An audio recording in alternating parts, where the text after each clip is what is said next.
Halo, Assalamualaikum warahmatullahi wabarakatuh. Salam sejahtera. Perkenalkan, saya Magneta Hisam, Sarjana Ekonomi, Magister Manajemen. Saya merupakan salah satu dosen tetap program studi S1 Manajemen Fakultas Ekonomi dan Bisnis Universitas Riau Kepulauan Batam. Video ini dibuat dengan tujuan untuk memenuhi salah satu persyaratan sertifikasi dosen, yaitu dokumen pernyataan diri dosen dalam unjuk kinerja Tridharma Perguruan Tinggi pada bidang pengajaran atau PDD UKT-PT. Dalam kesempatan kali ini saya akan memaparkan tentang mata kuliah yang saya ampu, yaitu mata kuliah Ekonomi Digital. Mata kuliah Ekonomi Digital ini merupakan mata kuliah wajib program studi S1 Manajemen yang terdiri dari 3 satuan kredit semester atau SKS dan diajarkan pada semester 3. Adapun pelaksanaan perkuliahan dilaksanakan dengan blended learning antara offline atau luring maupun online atau daring, dengan porsi daring maksimal 25% dari total pertemuan. Pelaksanaan luring dilaksanakan di kelas, sedangkan pelaksanaan daring terdiri dari sinkronus dengan media Zoom dan Google Classroom, serta asinkronus dengan media WhatsApp Group ataupun Telegram. Salah satu kewajiban saya sebagai dosen, saya telah menerapkan Tridharma Perguruan Tinggi, diantaranya adalah bidang pengajaran, di mana pada bidang pengajaran saya menetapkan sistem pembelajaran yang mengacu pada DIA atau Delivery, Interaction, and Assessment. Yang pertama yaitu aspek delivery, yaitu bagaimana saya selaku dosen menyampaikan materi pembelajaran sehingga dapat diterima dengan baik oleh mahasiswa, yang mengacu pada capaian pembelajaran lulusan atau CPL program studi, yang selanjutnya diturunkan pada capaian pembelajaran mata kuliah ini atau CPMK. Selanjutnya dari CPMK menurunkan menjadi sub CPMK. Capaian lulusan program studi S1 Manajemen yang pertama pada mata kuliah ini yaitu yang pertama adalah menginternalisasi semangat kemandirian, kejuangan, dan kewirausahaan yang dimiliki atau entrepreneur spirit. Yang kedua adalah komitmen dan profesional terhadap profesi yang dijalani. Lalu yang ketiga adalah menguasai konsep dasar dan praktek manajemen atau core competence in management.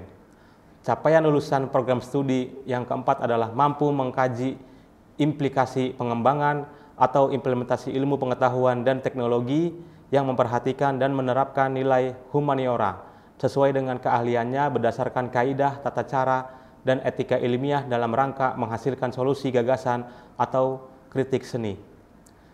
Capaian lulusan program studi yang kelima yaitu mampu mempresentasikan informasi dan mengemukakan ide baik secara lisan maupun tertulis kepada pemangku kepentingan dan berperan sebagai masyarakat yang berwawasan global. Yang terakhir adalah capaian lulusan program studi manajemen yang keenam pada mata kuliah Ekonomi Digital, yaitu mampu mengidentifikasi masalah manajerial dan fungsi organisasi pada level operasional, serta mengambil solusi yang tepat berdasarkan alternatif yang dikembangkan dengan menerapkan prinsip-prinsip kewirausahaan yang berakar pada kearifan lokal. Selanjutnya, terdapat 4 CPMK atau capaian pembelajaran mata kuliah pada mata kuliah Ekonomi Digital yang didasarkan pada capaian pembelajaran program studi S1 Manajemen, yaitu yang pertama adalah mahasiswa mampu memahami konsep ekonomi digital, yang kedua mahasiswa mampu memahami implementasi ekonomi digital dalam bisnis, yang ketiga mahasiswa mampu memahami ekonomi digital berbasis teknologi, dan yang keempat adalah mahasiswa mampu menerapkan, menganalisis, dan mengevaluasi ekonomi digital dalam bisnis. Selanjutnya, kemampuan akhir tiap tahapan belajar pada mata kuliah Ekonomi Digital atau sub CPMK yaitu memiliki 12 sub CPMK yang terbagi pada 14 kali pertemuan tatap muka maupun daring. Yang pertama adalah mahasiswa mampu memahami konsep dari ekonomi digital. Yang kedua, mahasiswa mampu memahami perkembangan ekonomi digital. Lalu yang ketiga, mahasiswa mampu memahami dampak ekonomi digital terhadap pertumbuhan ekonomi. Yang keempat adalah mahasiswa mampu memahami peluang dan tantangan ekonomi digital. Sub CMK yang kelima adalah mahasiswa mampu memahami infrastruktur dari bisnis digital. Sub CPMK yang keenam adalah mahasiswa mampu memahami strategi ekonomi digital dalam bisnis. Sub CPMK yang ketujuh adalah mahasiswa mampu memahami model bisnis di era bisnis digital. Sub CPMK yang kedelapan, mahasiswa mampu memahami pertumbuhan e-government. Lalu yang kesembilan, mahasiswa mampu memahami teknologi keuangan dalam ekonomi digital atau fintech. Sub CPMK yang ke-10 adalah mahasiswa mampu memahami dan menerapkan kewirausahaan berbasis ekonomi digital.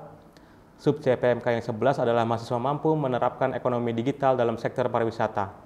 Lalu yang terakhir adalah mahasiswa mampu memahami serta menganalisis perencanaan bisnis di bidang ekonomi digital. Pada prinsipnya, mata kuliah ekonomi digital memiliki keterkaitan dengan capaian program studi S1 manajemen, yaitu dalam muatan aspek global dan ilmu pengetahuan serta teknologi, yang memiliki tingkat kedalaman teoritis secara umum. Selanjutnya, saya akan menjelaskan deskripsi singkat pada mata kuliah ekonomi digital, yaitu mata kuliah ekonomi digital bertujuan agar mahasiswa memiliki wawasan tentang platform digital, IoT atau Internet of Things dalam pertumbuhan ekonomi. Teknologi mengubah interaksi manusia, disruptif, inovatif, fintech, advertising, belanja online, dan ekosistem inovasi. Sebelumnya ditanamkan nilai-nilai dan etika dalam pemanfaatan internet, serta potensi sumber daya dalam internet. Serta yang terakhir adalah membangun peminatan dalam ekonomi digital di era Society 5.0. Berikut merupakan kajian materi pembelajaran mata kuliah ekonomi digital.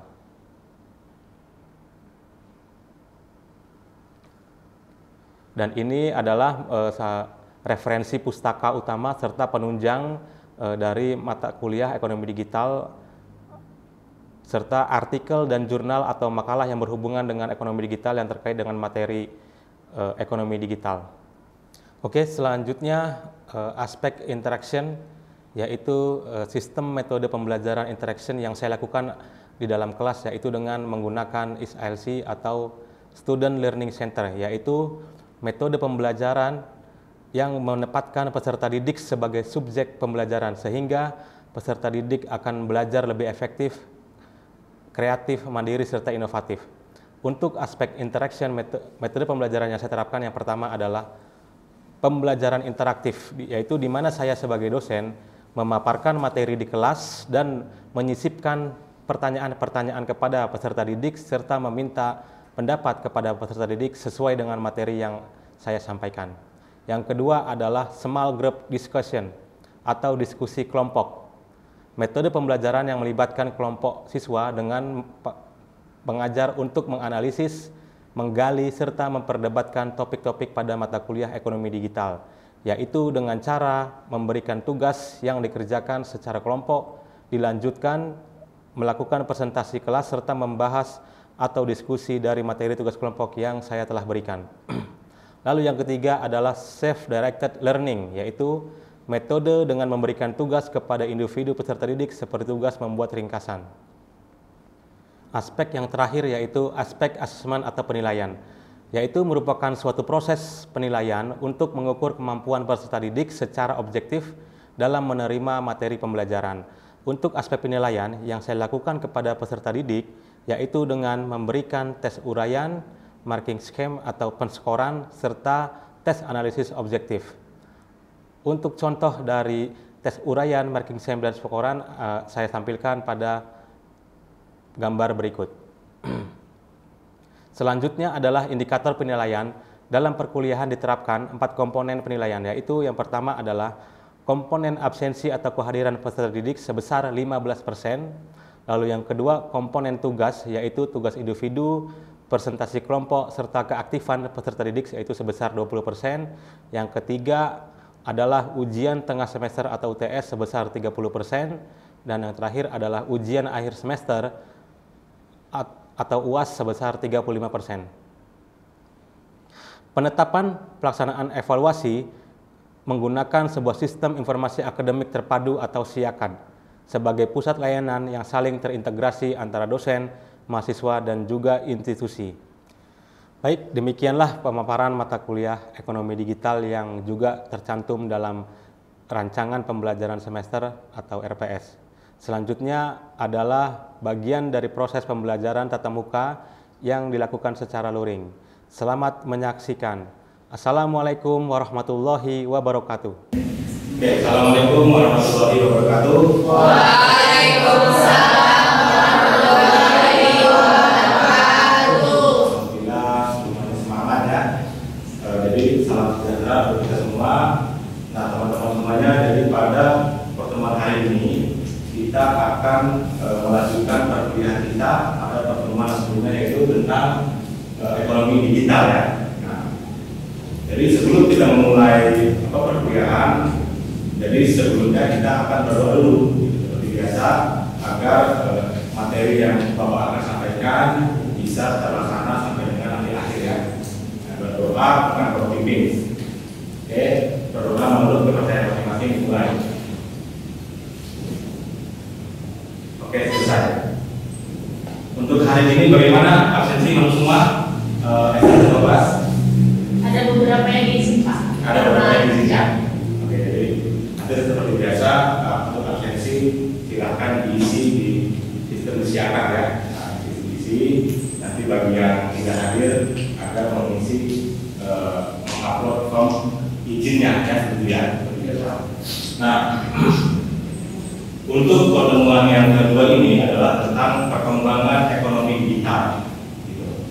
Nah, jadi teman-teman juga harus tahu bahwasanya referensi dari materi ini ada buku dari Tony dari tahun 2002. Sudah ada yang punya atau belum? Ada. Nanti ada ya untuk referensi teman-teman. Jadi selain dari buku juga teman-teman bisa mencari referensi dari jurnal atau artikel gitu ya.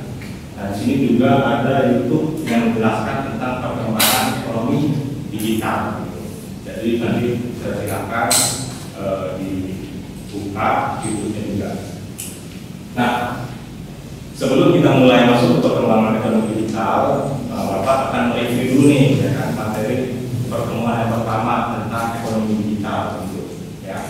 Jadi biar kira-kira teman-teman semua masih ingat atau tidak ya gitu. Siapa yang bisa mereview tentang pengertian ekonomi digital? Yulita, mana Yulita? Ya Yulita, apa pengertian ekonomi digital? Masih ingat nggak Yulita?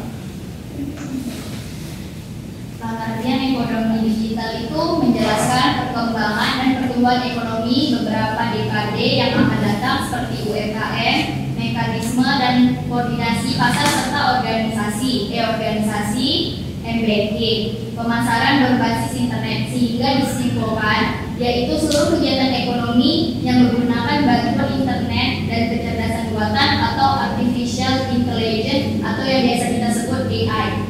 Sumbernya itu dari Link and Land pada tahun 1999. Ya mantap ya, kita masih ingat ya, maksudnya berarti belajar nih, kita kan gitu ya. Jadi teman-teman itu juga belajar kan? Nah, belajar ya. Jadi paling intinya adalah ekonomi digital itu apa tadi? Kegiatan ekonomi yang menggunakan internet ya, internet. Apa terus kita tadi? Dan kecerdasan buatan. Dan kecerdasan buatan. Jadi bantuan dengan apa namanya ekonomi digital itu, kegiatan-kegiatan ekonominya itu dia menggunakan bantuan internet gitu. Menurut tahun 1999. Oke, yang kedua, kemarin kita bahas juga tentang komponen-komponen dari ekonomi digital, ya kan? Cara bisa mana bisa? Nah, ini bisa ya, bisa bikin ya kan? Tentang komponen dari ekonomi digital ada berapa? Komponen ekonomi digital Kapslok 1998 ada industri TIC, aktivitas e-commerce, distribusi digital barang dan jasa, dan dukungan pemasaran penjualan barang jasa menggunakan internet. Ada berapa ya? Ada 4 Pak. Ada 4 ya. Oke, berarti kita itu pada pertemuan ini masih ingat semua ya pertemuan sebelumnya. Oke, kita lanjutkan. Nah, perkembangan global ya saat ini itu semuanya mengarah pada pemanfaatan teknologi ya di seluruh bidang. termasuk pada bidang ekonomi, segala aspek dan bisnisnya itu menggunakan internet kayak gitu. Nah, tadi sudah dijelaskan oleh kita bahwasanya bisnis yang dilakukan melalui media virtual itu pengertian dari ekonomi digital. Nah, jadi seiring pesatnya potensi pasar, ada 5 teknologi yang paling potensial memicu pertumbuhan ekonomi digital. Nah, jadi pertumbuhan ekonomi digital saat itu ada yang memicunya, ada 5. Yang pertama adalah mobile internet. Mobile internet apa? Seperti smartphone ya. Smartphone kan mobile internet. Terus big data, big data apa? Penyimpanan data-data ya kan, itu sudah bisa digunakan secara digital ya. Lalu internet of things ya, atau IoT ya kan. Lalu automation of knowledge dan cloud technology. Cloud technology tahu apa nih cloud technology?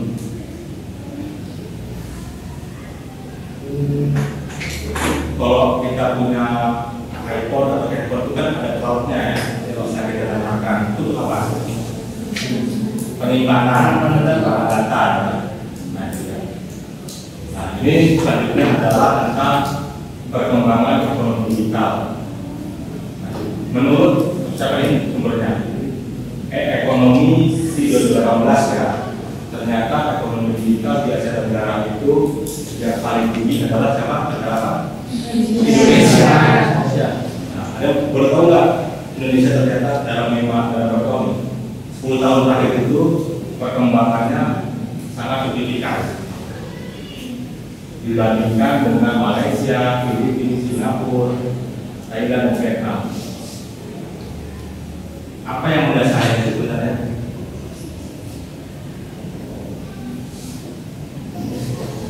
Jadi ini prediksi dari ekonomi 2015 ya. Prediksinya adalah pertumbuhan di Asia Tenggara itu dari tahun 2015 sampai 2025 itu ternyata Indonesia memiliki pertumbuhan yang cukup signifikan sebesar 28% ya, di atas 20%. Jadi positif ya perkembangan ekonomi digital Indonesia. Jadi apa yang harus dilakukan pemerintah untuk mendukung ketika bahwasanya ada prediksi ini? Apa kira-kira yang pemerintah harus dukung apa? Nah, yang pertama adalah regulasinya, ya. Regulasi serta infrastrukturnya juga harus ditingkatkan. Juga ada sumber daya manusia yang lainnya. Jadi itulah yang perlu dipersiapkan ketika ada suatu prediksi tentang perkembangan ekonomi kita selama 10 tahun ya, di Indonesia. Lalu apalagi di sini ada transaksi e-commerce-nya, ya kan, transaksi digital yang menggunakan fintech atau keuangan digital ya. Itu terus meningkat dari tahun 2014 sampai 2015. Nah, ternyata dengan kita menggunakan fintech sebagai media transaksi e-commerce itu akan mempermudah kita selaku konsumen maupun sebagai pelaku usaha. Transaksi semakin cepat. Ya. Nah ini bisa dibaca. Dengan pemanfaatan ekonomi digital, kita dapat menciptakan peluang-peluang usaha ya, bagi usaha mikro kecil menengah di Indonesia. Nanti teman-teman silakan dilihat ini pertumbuhan ekonomi digitalnya. Ada gambarnya dari sumber Asosiasi Penyelenggara Jasa Internet Indonesia atau APJH ya. Dia juga memperkirakan hampir 200 juta orang sederhananya itu semuanya menggunakan internet diprediksi. Jadi internet saat ini kebutuhan apa? Yang pokok atau primer ya, sudah berbeda dengan zaman sebelumnya. Jadi kita kalau hidup tanpa internet kadang-kadang seperti kabakan ya. Bangun pagi mana nih HP,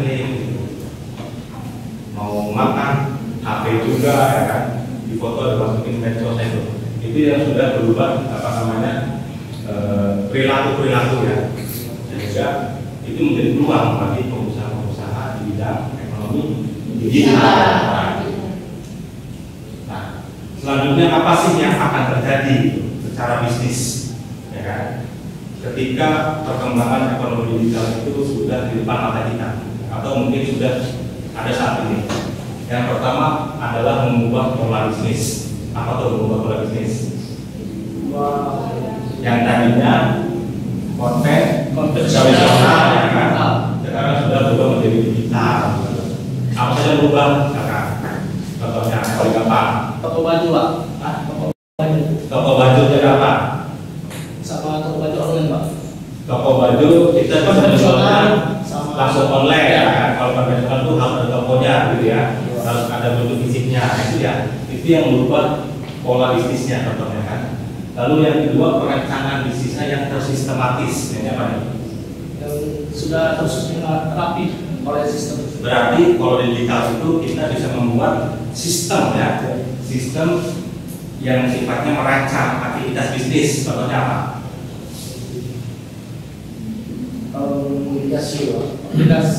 Aplikasi ya, aplikasi apa aplikasinya? Shopee, aplikasi Shopee marketplace ya. Contohnya Shopee. Jadi semua dirancang di dalam akun Shopee itu mulai dari bagaimana cara memilih produknya, ya kan? Bagaimana cara membayarnya, itu semua dirancang dalam sistem, ya kan? Nah, jadi itu yang terjadi ya kedua. Lalu yang ketiga jadi dibahas bahwasanya bangunan toko fisik menjadi nggak harus ya dimiliki. Gitu. Kalau dulu kita mau jualan, kalau nggak ada toko fisiknya, ya apa namanya? Kita nggak tahu di mana harus pasarkan produknya. Maka dengan adanya perkembangan ekonomi digital, maka kita tidak perlu lagi, maksudnya ada peluang ya, peluang itu kita membuat usaha tanpa harus ada tokonya. Contohnya dengan memanfaatkan media sosial atau media marketplace ya, Shopee, Tokopedia dan sebagainya. Lalu yang terakhir adalah transaksi pembayaran bisnis yang semakin mudah, gampang gitu. Dari rumah kita tinggal pegang HP, tinggal bayar. Lalu misalkan dari kita ada di Jawa Barat, jualannya di Batam, kita ada transaksi. Ya. Kalau dulu kan harus pakai pesawat, harus pakai harus berjalan cash kan. Maka sekarang bisa lewat HP. Ini jadi ada 4 ya, ada 4 bagaimana yang terjadi jika ekonomi digital itu secara bisnis. Nah, yang selanjutnya adalah karakteristik dari ekonomi digital. Yang pertama pengetahuan atau knowledge. Nah, apa nih? Jadi di sini ada keterangannya perusahaan itu harus mau berubah, termasuk berubah ya dengan adanya ekonomi digital.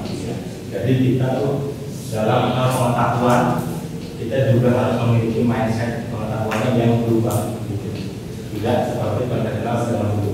Kalau dulu mungkin kita tidak belajar mengenai bagaimana penggunaan laptop misalkan, maka sekarang wajib dipelajari bagaimana cara menggunakan laptop. Kalau dulu kita tidak perlu mencari aplikasi ya, aplikasi yang kebutuhan. Tetapi sekarang kita bisa harus mempelajari aplikasi tersebut yang memudahkan dalam aktivitas bisnis. Gitu ya. Lalu yang kedua karakteristiknya adalah serba digital dan virtual ya. Virtual ini contohnya kayak misalkan kita pembelajaran itu kita bisa virtual menggunakan aplikasi apa? Zoom, ya, Classroom, ya, Google ya. Nah itu mempermudah bagaimana kita melakukan pembelajaran ya. Lalu terintegrasi dengan sistem, ya kan? Jadi segala sesuatu yang dilakukan pada era digital ini itu sudah terintegrasi ya dengan sistem gitu. Misalkan kalau perusahaan itu sudah memiliki sistem integrasi untuk penggajian misalkan, ya, maka mereka tinggal masukin biaya-biayanya nanti tinggal cetak, ya kan.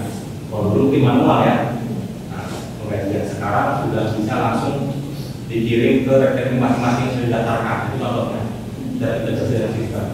Baru yang terakhir adalah inovasi dan tanpa perantara. Apa ini? Tanpa perantara itu apa sih? Langsung dari yang pertama, Pak. Langsung dari Pihak pertama. pihak pertama. Jadi kita nggak perlu lagi adanya perantara-perantara dalam melakukan aktivitas bisnis. Ya.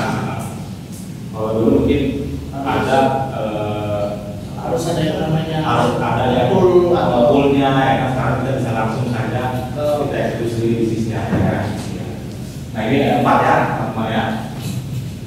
Nah lalu ada 4 lagi yang mendorong perkembangan ekonomi digital. Yang pertama adalah pastinya apa? Penggunaan internet.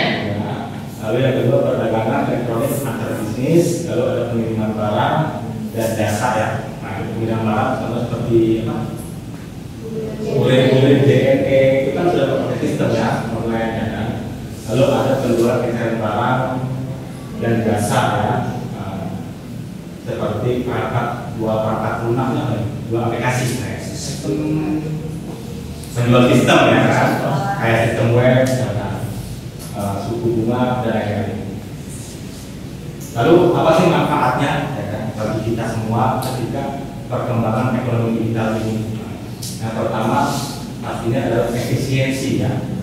Ini dari segi finansial teknologi ya, fintech. Bahwasanya dengan adanya perkembangan fintech tersebut adanya efisiensi sehingga mengurangi biaya transaksi. Benar apa ini? benar. Benar, Pak. Di mana?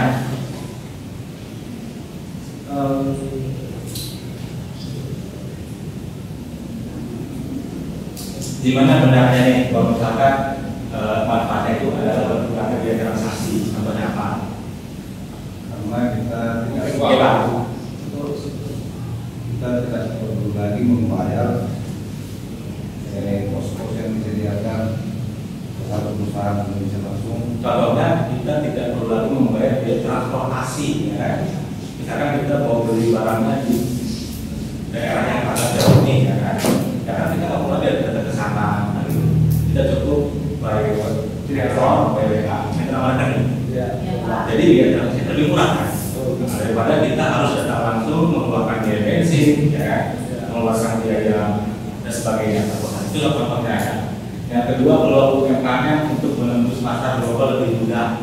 Jadi banyak UMKM ini yang dengan mudah menembus pasar internasional karena adanya apa? Marketplace tadi ya sekarang ya. Apa sih marketplace yang luar negeri? Alibaba ya kan? Amazon. Nah itu kan kita bisa mendaftarkan ke sana ya kan, usahanya. Sehingga itu produk-produknya bisa dilihat langsung di internasional, ya, pasar global. Lalu menghemat biaya dari sewa gedung tidak perlu lagi ya. Lalu ketersediaan informasi yang lebih besar ya kan. Kita dengan mudahnya mencari tahu berbagai merek kan, dengan harga berbagai yang lebih murah. Gitu. Lalu yang lain adalah menghemat waktu pemesanan dan pembayaran. Ini manfaat-manfaat yang akan didapatkan dengan perkembangan dari ekonomi digital. Lanjut ke contohnya, contoh-contoh usaha ya. Teman-teman harus tahu juga. Siapa tahu nanti teman-teman ada yang ingin membuka suatu kewirausahaan ya kan, di bidang digital. Digital pertama transportasi ya. Adanya Gojek, Grab, sekarang ada lagi yang biaya nggak terjangkau ya. Ada nggak yang pulangnya pakai transportasi online? Ada ya. Nah itu kan memudahkan kita untuk jasa transportasi. Lalu bidang kesehatan, kan? Pelayanan-pelayanan itu ternyata bisa langsung secara virtual, kan? Contohnya nih kalau untuk kayak virtual. Lalu ada perbankan, ya perbankan pasti banyak ya. Banyak. Jadi kita ada OVO, dan sebelah banking ya kan. Lalu bidang bisnis ada marketplace. Ini contohnya. Ternyata di bidang e-government atau pemerintahan juga itu mengembangkan terus pelayanan digital. Nanti kita akan bahas pada pertemuan berikutnya tentang e-government ya. Nah, di sini perkembangan ekonomi digital saat ini memang membawa dampak yang positif. Gitu. Namun ternyata ada tantangan yang perlu kita hadapi. Jadi ketika semakin besar kemudahan-kemudahan dengan digital tentunya ada tantangan yang perlu kita hadapi. Apa saja? Pertama adalah keamanan dalam internet. Jadi kita harus hati-hati dalam menggunakan internet atau perangkat smartphone kita, gitu. Karena tentunya pasti banyak kejadian-kejadian ya. Contohnya pencurian data, ya kan? Pembobolan e-banking, itu teman-teman harus bisa menjaga tersebut. Ya. Itu namanya cyber security. Ya. Nah, itu akan sinkronisasi dengan pengetahuan teknologi. Sehingga dari apa? Ketika digital ini ada, maka kita harus belajar juga tentang cyber security tersebut. Lalu yang kedua, sekarang ini SDM-nya juga harus ditingkatkan lagi. Kan? Teman-teman semuanya harus sekarang sudah mulai apa? Mulai dari sekarang itu mencari kursus-kursus ya kan yang sifatnya digital untuk membantu perkembangan di bidang bisnisnya mungkin ya.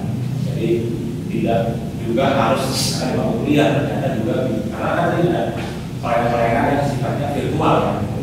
Jadi bisa belajar kapan pun di mana pun. Lalu regulasi ya, regulasi ini apa sih? Seperti undang-undang ya tentang internet kan gitu. Yang terakhir apa? Kira-kira apa lagi? Yang perlu infrastruktur betul sekali ya. Nah, infrastrukturnya kalau tidak diimbangi maka tidak mungkin bisa terlaksana dari apa namanya bisnis tersebut. Apa saja infrastruktur contohnya? Tower internetnya harus pasang di mana-mana ya kan, apalagi wifi mungkin apa? Starlink ya, infrastruktur. Oke, jadi dari penjelasan yang sudah Bapak jabarkan tadi, kira-kira apa sih kesimpulannya Julita? Julita, dunia, ya, betul. Apa dunia? Pokoknya ekonomi dan dimanfaatkan dari segala bidang yang membuat masyarakat berubah menjadi serba manual menjadi digital sehingga kegiatan sehari-hari menjadi cepat dan praktis. Kemudahan yang ditawarkan membuka peluang bisnis yang luas yang ditawarkan di berbagai bidang sehingga saatnya meraih peluang bisnis menjadi potensi untuk negara UMKM untuk menargetkan Indonesia menjadi negara ekonomi digital yang terus berkembang. Wah, sekali ya, sudah.